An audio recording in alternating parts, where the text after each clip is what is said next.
Me gusta el helado de chocolate, el de mantecado, de todos los sabores, pero el que más me gusta es el de mantecado y chocolate. Me fascinan los helados. Lo que más me gusta son las barquillas y también el helado que no me acuerdo mucho el nombre. Siempre como helado con mis compañeros, amigos. Para refrescarme cuando tengo mucho calor. Son cremosos, son muy buenos. Disfrutar de diferentes sabores. Bueno, siempre soy amante de los helados.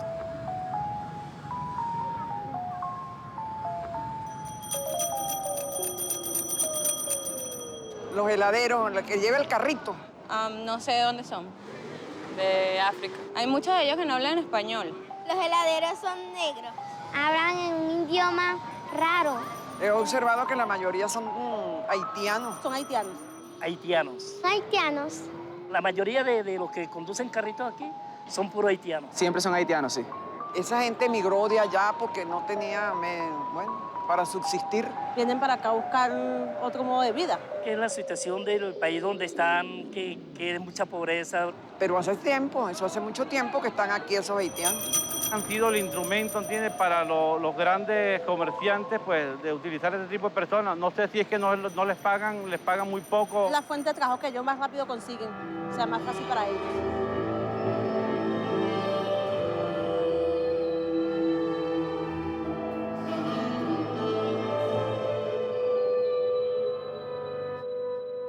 El haitiano es el alma del negocio de la heladería en Venezuela. Cuando llega en Venezuela, el negocio directo es a ir a vender helado.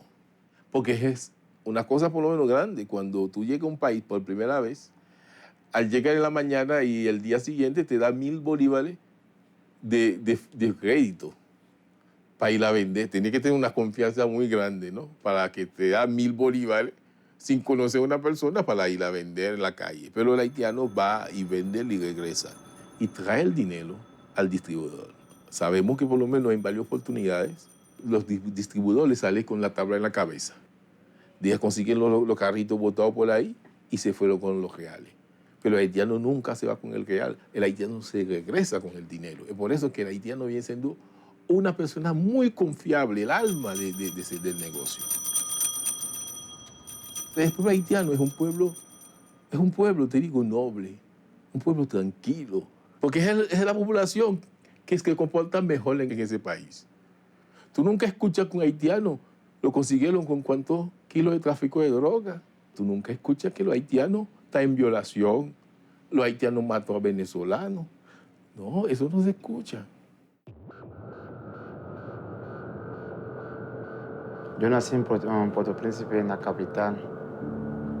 Ahí que yo vi a mi familia, ahí con mi hermano, con mis hermanas. Y cuando estaba pequeñito me gustaba jugar bastante fútbol.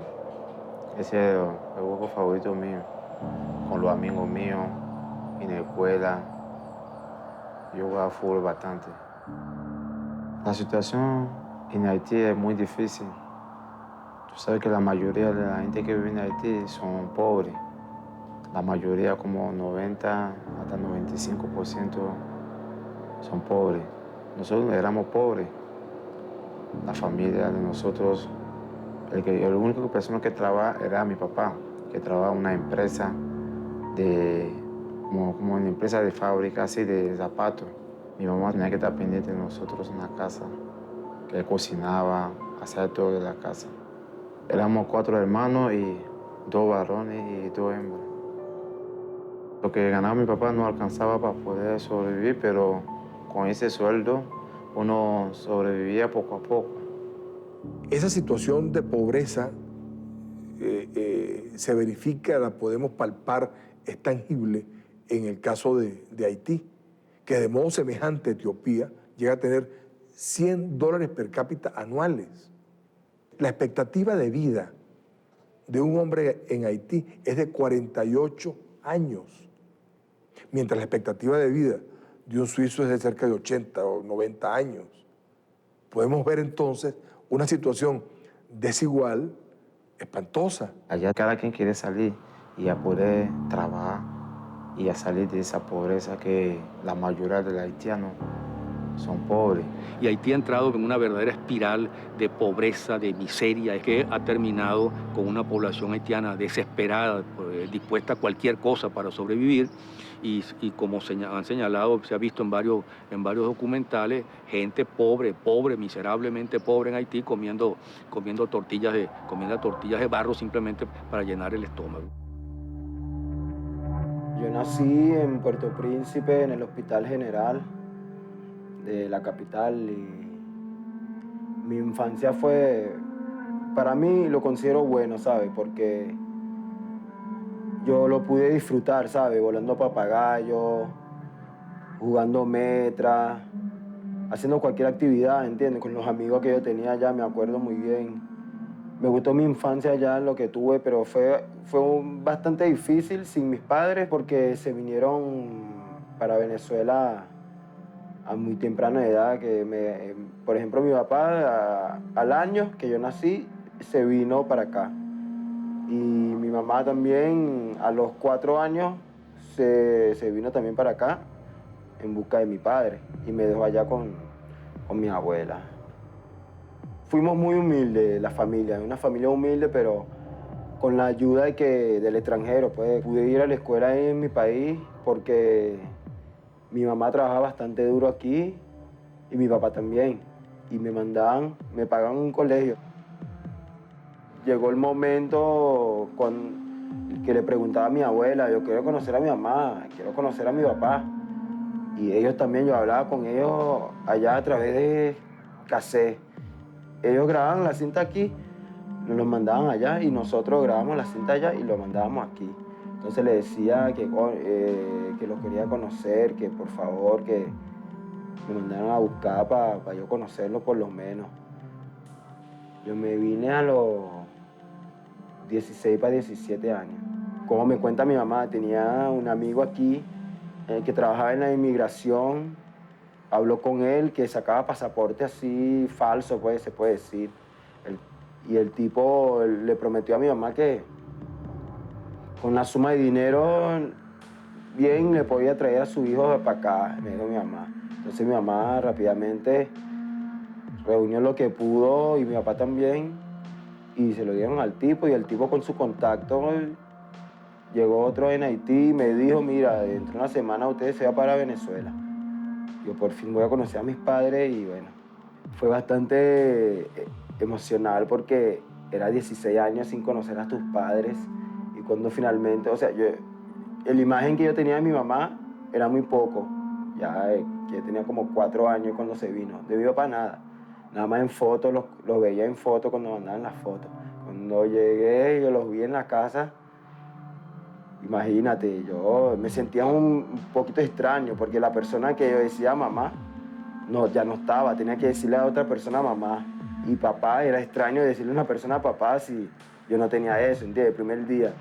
Entonces, ¿usted es mi mamá? Sí, mamá. ¿Y usted es mi papá? Sí, papá, bueno. Y me relacioné rápidamente porque es la sangre, ¿sabes? Y me sentí feliz de estar con ellos.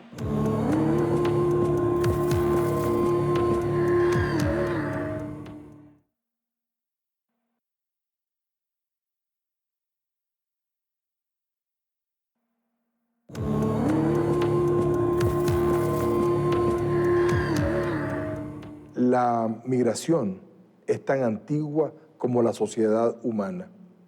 Desde que existen contingentes de hombres sobre la tierra, se han dado movimientos de un lado a otro.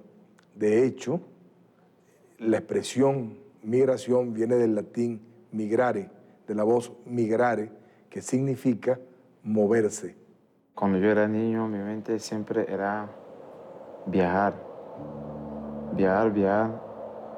ahí a trabajar en cualquier país y a ganar una plática para poder sobrevivir y ayudar a mi familia, mi hermana, mi hermano, y a mi mamá y a mi papá.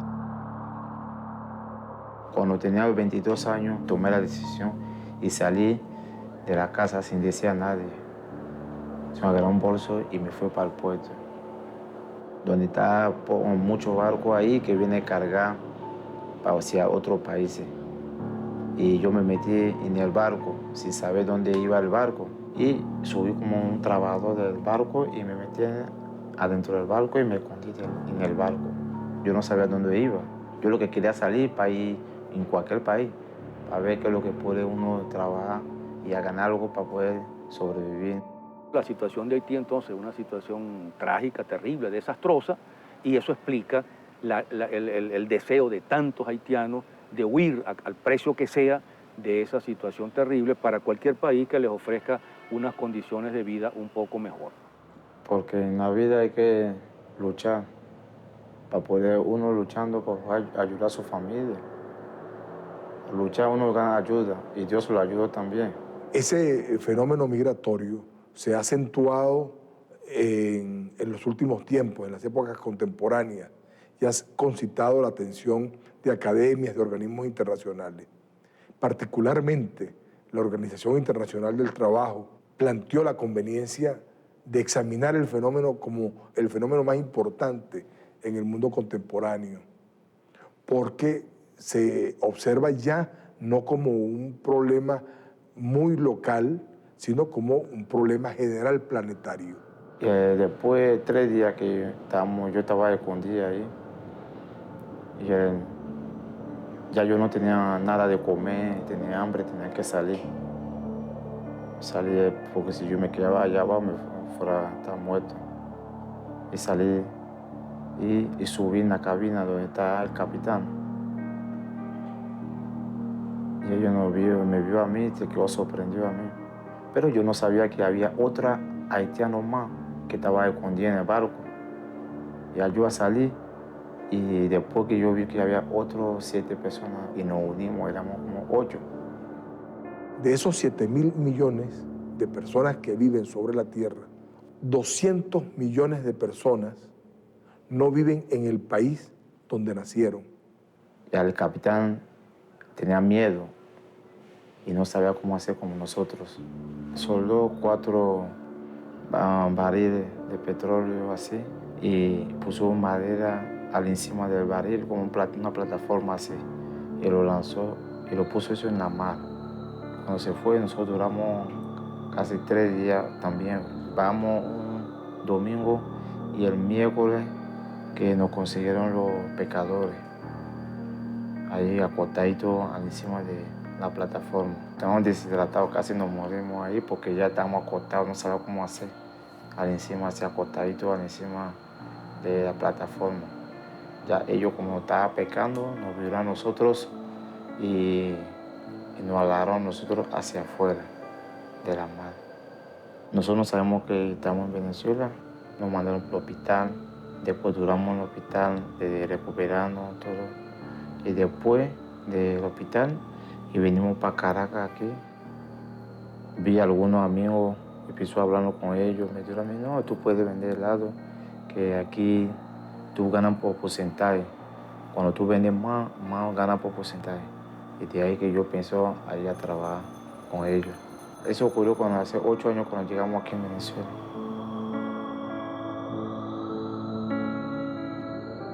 El haitiano viene a defenderse porque necesita. Es como yo te dijo anteriormente, tenemos un país con un 68% de desempleo, la gente tiene que buscar vivir. Y en la heladería no hace falta que hablar idiomas castellanos para venderlo. Bueno, hasta en los carritos de helado había comodidad, porque le pusieron los precios y las fotos de los helados. Ese es un truco que por lo menos que lo inventan la misma compañía de los helados. Le ponen la foto y el precio en el carrito. Entonces la persona dice, yo quiero esto, entonces el haitiano sabe cuál que tiene que dar.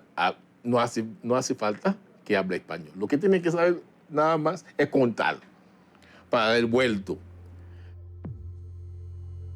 Fueron 5 meses para aprender el idioma. No me costó mucho. O sea, sí hay algunas personas que les cuesta, creo por su nivel educativo, pues.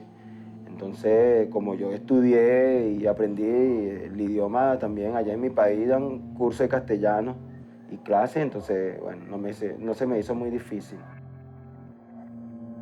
Vendiendo helado de las 9 de la mañana hasta las 4 de la tarde, uno fajándose, uno trabajando, puede vender como 700 bolívares.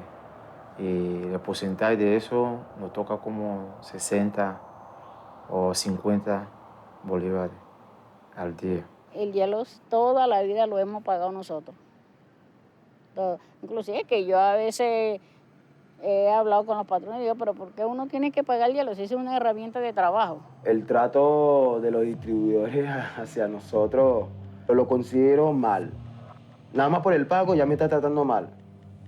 Nada más con el pago me está tratando horrible. Y ya a la persona saber que tú te estás humillando por un sueldito, entonces esa persona ya no te respeta, ¿sabes?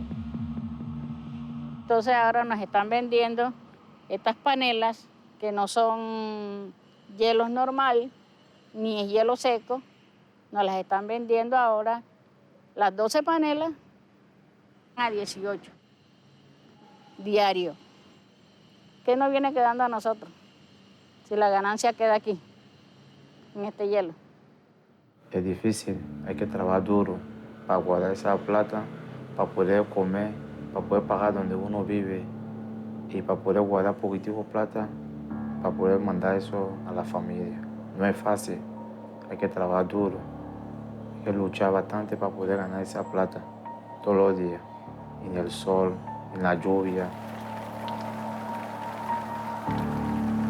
Por eso es que yo más bien prefiero al haitiano, porque el haitiano como no tiene el mismo idioma ni nada, entonces ellos, y como no son de aquí, entonces ellos lo manipulan ahí y eso. Lo que los horroriza más es tener que volver a sus países, de tal manera que aceptan la explotación, las humillaciones, los malos tratos, a cambio de que no se los devuelva a sus países, porque allí de alguna manera vivirían peor. Yo digo que ese trabajo es mejor, 100.000 veces mejor que la de Haití, porque la de Haití igualito tú trabajas bastante, fuerte y ganas menos de eso. Por eso aquí, comparando a la de aquí, a la de vender helado, prefería muchas veces mejor este trabajo que la de Haití. Subes solo es un peso y te cansas. Imagínate con el doble de tu kilo empujándolo y hacia adelante. A veces tienes que inventar subirlo en ese o de espalda. Entonces llegas así en mitad del camino, nadie te dijo nada, nadie te compró nada, entonces ahí te vas debilitando. Y golpe 1, 2 de la tarde, uno se asoma por ahí una sombra, bajo un árbol, sentarse y a comer para seguir elaborando el día, ¿sabes? Nuestra preocupación es que esas empresas no reconocen que el trabajo que hace los haitianos como un trabajo. Es como para ellos, el haitiano es una mercancía más. Cuando tú cercenas derechos fundamentales que tiene un ser humano, en el trabajo es violación de derechos humanos.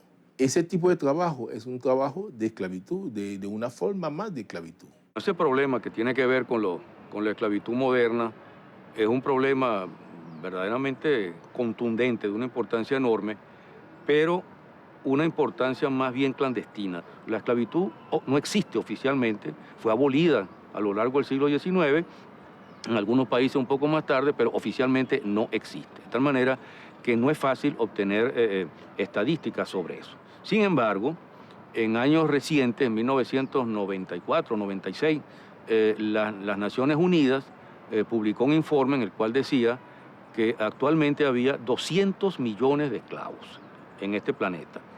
Eso es de 1994, 95. Quiere decir que con lo que ha representado el desastre mundial provocado por el neoliberalismo en materia de pobreza, miseria, desesperación, padres dispuestos a vender a sus hijos, etcétera, etcétera, tráficos humanos, esa cifra debe andar por los 300, 350 millones de habitantes, que es una cifra monstruosa, descomunal.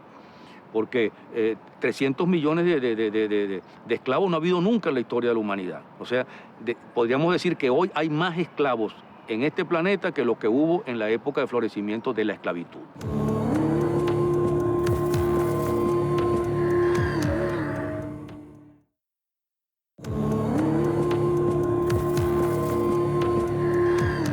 Todo fenómeno migratorio significa para varias gente un negocio, en el sentido de que toda migración implica una travesía. Ahora, esa travesía provoca un pago. ¿A quién se le paga por la travesía? No, sencillamente se producen mafias bilaterales o mafias multilaterales que dicen: yo coloco a este grupo humano en Caracas pagándome tanto. La mafia sale dentro de los distribuidores de la F y la Tío Rico. Ellos que se encompincharon con la mafia, porque ese es el autor intelectual de la mafia.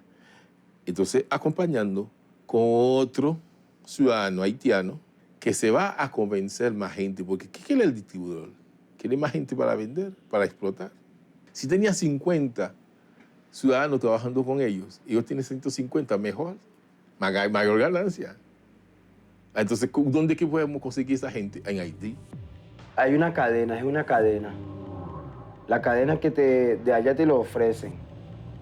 Te dicen: mira, lo más rápido, el trabajo más rápido que puedes conseguir, lo más seguro, ya te lo tenemos.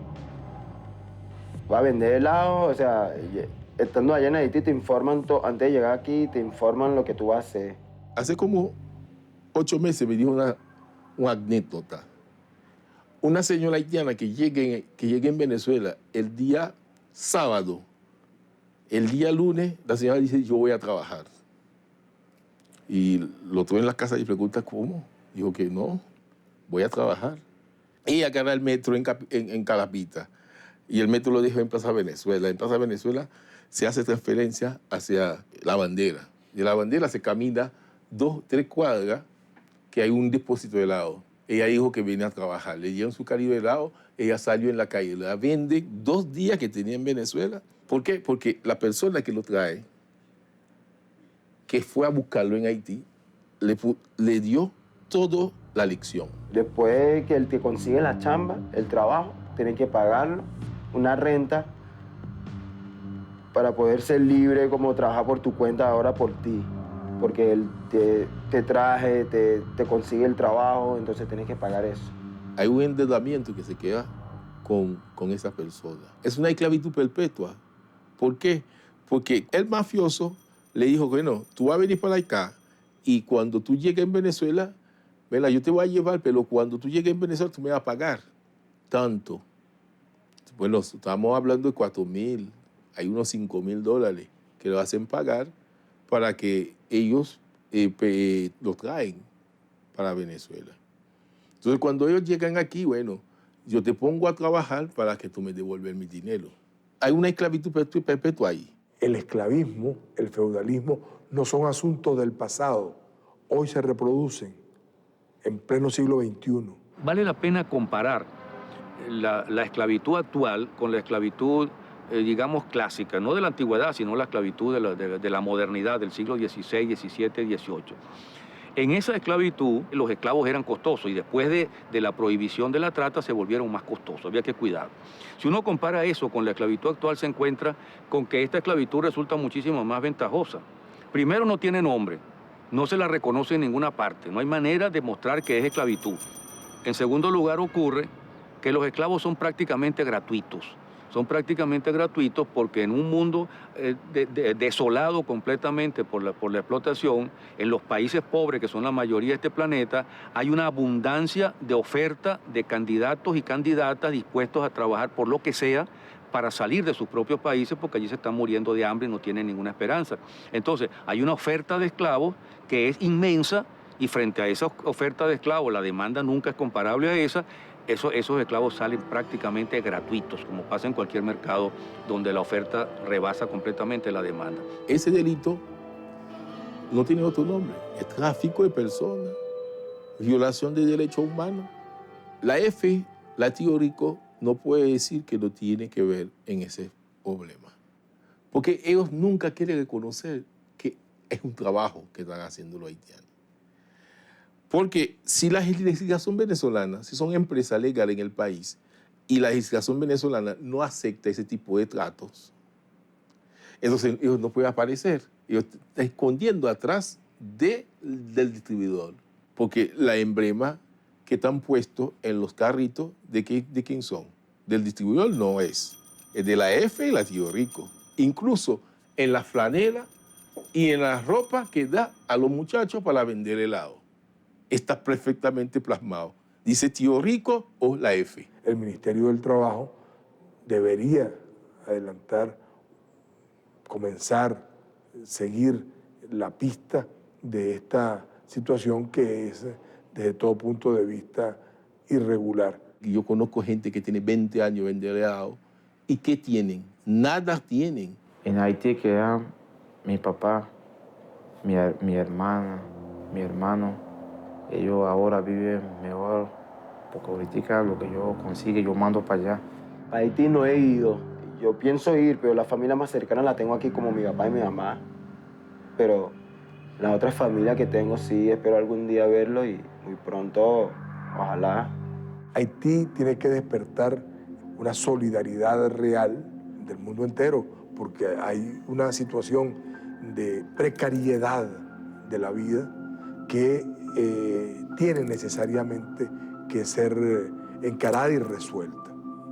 Tiene que despertar un intenso dolor desde el punto de vista humano, pero que de nada vale ese intenso dolor si se queda en dolor, pero vale mucho si se manifiesta en dar la mano e ir de la mano juntos con Haití en un desarrollo más equilibrado en todo el continente. Y que ojalá este documental pueda servir como alerta y como denuncia frente a eso que se sigue manteniendo. El problema de Haití no es un problema de los haitianos solamente, es un problema de Latinoamérica. Es un problema de Latinoamérica. Es un problema de